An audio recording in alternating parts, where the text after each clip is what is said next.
Hey team, Blake Sargent here, and today I want to talk about your model. Is your model broken? I want you to imagine that we're chatting in a bar and you ask me a couple of questions about, my business, and I go, I tell you what, I'm going to become a millionaire. And yeah, I think I'm going to become really rich with my business. And you ask me some questions, you go, okay, so what's your business? And I go, well, look, I've got a coffee shop and all we sell is coffee. And coffee to drink, not bags of coffee. And I have 4 seats in my little coffee shop.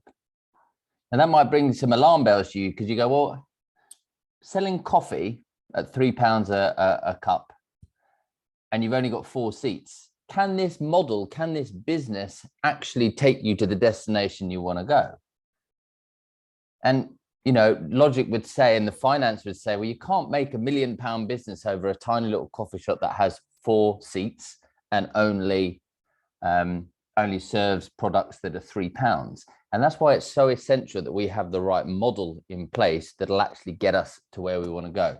So I want to share with you the 5 Ps that make up a practice model, so that you can make sure you have a model that is actually going to get you the results that we want, that's going to get you the results that you want, that you actually have a healthcare practice set up in a way that can actually get you to the destination that you want to. Because a business model is like a vehicle.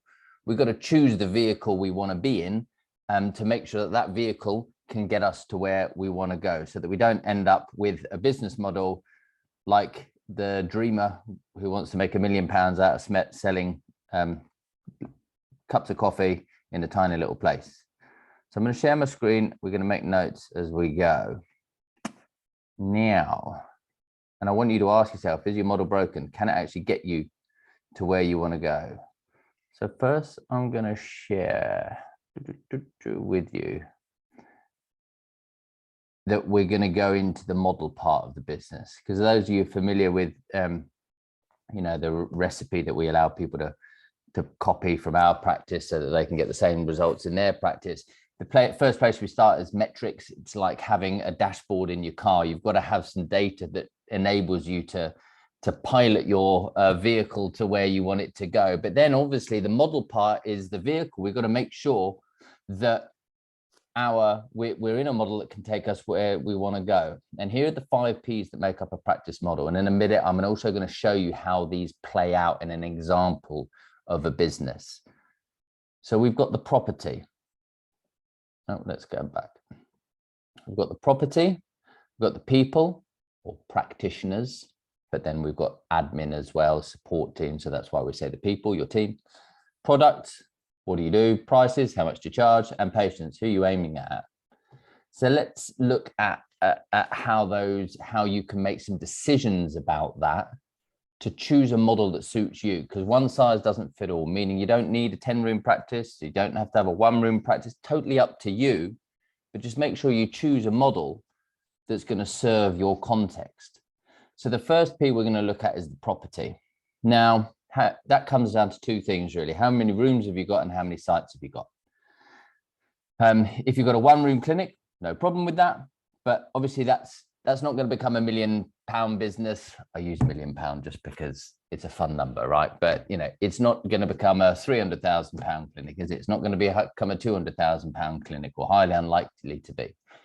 And it limits us if we only have 1 room. Now, if that's what you want, that's also absolutely fine. For some people, that is the right model in their phase of their career, but we've got to understand how the property impacts what we can and cannot do with the business. That might be the limiting factor.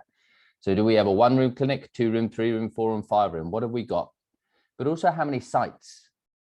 Because what I see many people do is they chase patients. So they have a 2-room clinic here and they go, oh, there's one for sale over there. And then they go and open in a totally different site 1 day a week at a sports center. And then they've got one over here where they work 2 days a week. And they haven't really increased their capacity. They've just spread themselves thinner.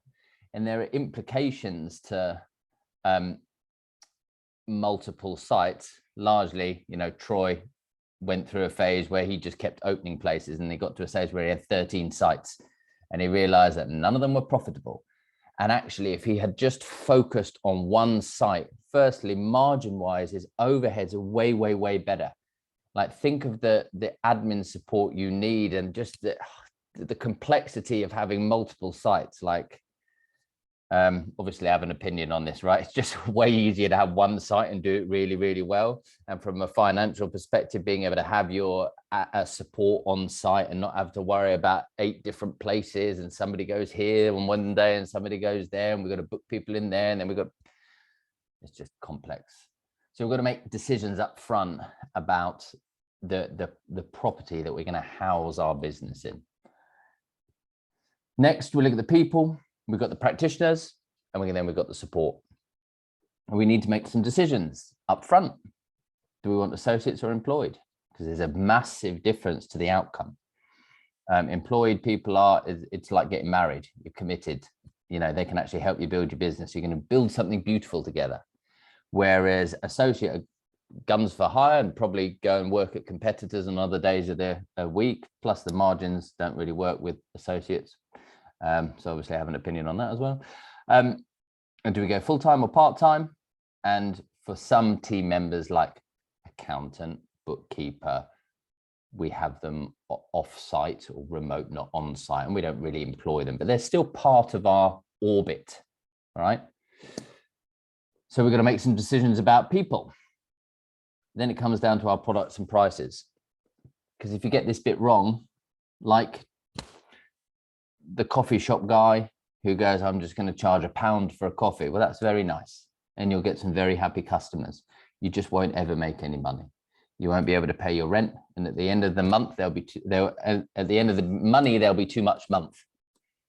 You know, we just need to make sure that the pricing, what we charge, and how long we take to deliver that service, because there's a big difference between doing 20-minute appointments and 40-minute appointments, or 30-minute appointments, whatever you choose to do. We've got to create a menu that is actually going to leave us enough margin to be able to run our business and retain 20% net profit. So whilst many people think pricing is an emotional thing, it's a mathematical thing. If you charge £30 for a treatment, there's just no way you can afford to pay somebody to fulfill that treatment and still be left with enough money to pay all your bills, pay all the overheads, pay the admin support, pay the rent, and so on and so forth. So there's a necessity at which we must charge.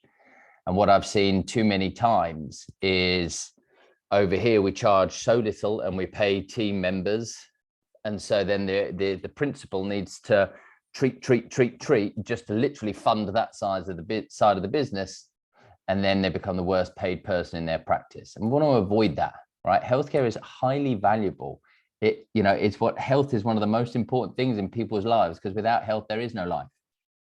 So we need to value it and charge appropriately, because the person who comes in complains about paying £55 for a treatment probably spent their time, and this is a real live example, spent the half an hour talking about the 5-star cruise they just went on that cost them 10 grand, and then drives off in a BMW. You know, so whilst there is this belief that healthcare is free, it's not free. Healthcare is very expensive. The government in the UK spend over £2,000 per person per year just to fund the NHS. It's just that we don't see the money change hands. So healthcare is not free, it's expensive. It costs £500,000 to build a hospital bed in the UK. Healthcare is super, super expensive. So why in private practice some people feel they need to charge absolutely nothing and run a charity is beyond me. You guys are highly valuable. You provide a highly valuable service. It's taken you a long time to qualify, years, and then getting in debt to do that, you certainly deserve to be paid a lot more than a hairdresser, because sometimes people charge less than the hairdresser. Not that I go anymore, but you know what I mean. So we've got to get our products and our prices right. Do we offer some high-end treatments as well? How can we push up our average spend? How can we offer products and products that allow us to have a margin and allow us to have a range of different things that we can offer? Then Who are our patients? Who do we serve? Who's your avatar? Is it athletes? Is it kids? Is it price shoppers? Don't do the price shoppers. Who do you want to go after? Because we've got to know that, so that when we do some marketing, we can actually speak their language. We can talk natively to them. Okay, so I want to show you how let's do this, just notes as we go. 5 P's to a practice model. Oops. 5 P's to a practice model. Let's go there. Right, I want to show you how that plays out in a business. All right, ignore all of this for the moment, because we've got to start putting some numbers to it so we can understand what happens. So look over here. These are the 5 P's down the list. So the property, we've got to decide how many rooms across how many sites. So let's say we have this one as an example. Just keep your eyes on this column. Has 1 room in 1 site. It has 1 admin team. So this is now onto the people. What team we've got? 1 admin, but they only work part-time, 2.5 days a week. So although that's a body, the full-time equivalent is half-time. Then what clinical team do we have? We've got 1 human and they're full-time. You know, I've worked with people before, I say, yeah, tell me about your team. We've got 5 practitioners. I've got 5, wow. And how many days do they work? Oh, well, they all sort of work 1 day a week. So what they really have is the equivalent of 1 full-timer. And there's complexity in that. Having 5 people to do 1 job, it's like herding cats. You know, I like simplicity. I love simplicity. So for me, I would always prefer to have 1 person 5 days a week, because then they're committed. It's like being in a marriage, not, you know, hanging out with different people on different days of the week. So when we start, then we can understand the people we have in place. Then we've got to look at how many patients we look at each month. And then the prices and products determine how much we end up charging, or what the average spend is. And that gives us our turnover. So do you see how these 5 pieces of the model, we've got to decide up front where we're going to house our business, who we're going to have as part of our team, how many patients and what type of patients we need each month, and then what we're going to charge and what we're going to offer, our price and our product. And what's interesting is when we start playing with these numbers, we can see how we can grow a practice. So for example, let's just look here. If all we did was charge more and offer higher end treatments, and we could increase our average spend to £60, obviously you've got to deliver value for that. I'm not talking about just overcharging. That's not what I'm talking about here. But you should never charge anywhere lower than 40. Just the numbers, the maths doesn't work if you want to be able to have a stable practice where you can pay your team well, where you can invest in kit, and where you can have cash in the bank for rainy days. So just watch this. Imagine if I got a laser, something like that, or did some MSK, or just charged appropriately, and I could charge £60 per appointment. Watch me put 60 in here. Now watch this monthly turnover figure change. Okay, so from the same amount of patients, from the same team, from the same property, just by finding ways to increase my average spend, we've gone from 4,800 month turnover to 7,200. I'm just keeping the numbers really small here. I've got some examples over here of bigger practices, and we'll just look at that in a second. You know, and this is the step I look at with people, where I go, okay, what are you currently doing? Put that back. What are you currently doing? And if we optimized what you had, what could that look like? So in this example, we just increased the admin by half a day a week. We kept this the same because we've only got 1 room. So again, this model will only allow us to get so far. We've only got 1 room in 1 site. So there's really not a lot else we can do. But if we were seeing 200 patients a month, an average spend of 50, suddenly we're at 10K. So you see, this is the same property. It's even the same person, But here we're making 4,800 turnover in a month, and here we're making 10,000. So now let's look at that on a bigger scale. Let's look at that on a bigger scale. Let's look at, say, a 4-room practice. These actually were 3 before. I'm going to put that there, right? So obviously, when we've got 3 rooms, we've got far more. I changed that earlier. We've got far more opportunity now. We've got room for growth. Here, the model was the property part of the model was holding us back. Now we've got 3 rooms, but we only have 2 clinical team, 2 full-time. So we're not optimizing what we got, because if we have 3 rooms, the ideal is to have 3 full-timers, which is what I've put in this column. If we optimize what the opportunity that was right in front of us, what could that look like? This is how we start setting a vision for your practice. We go, where are we now? And if things were to work out brilliantly and we could click our fingers, fast forward 12 months and we could make the most out of this practice, what would that actually look like? So you'll see all we've done here is we've added admin because we've increased patients so much. So we needed a bit more admin support. But importantly, we've gone from 2 clinicians to 3. We've gone from 2 full-time practitioners to 3 full-time practitioners, clinicians, right?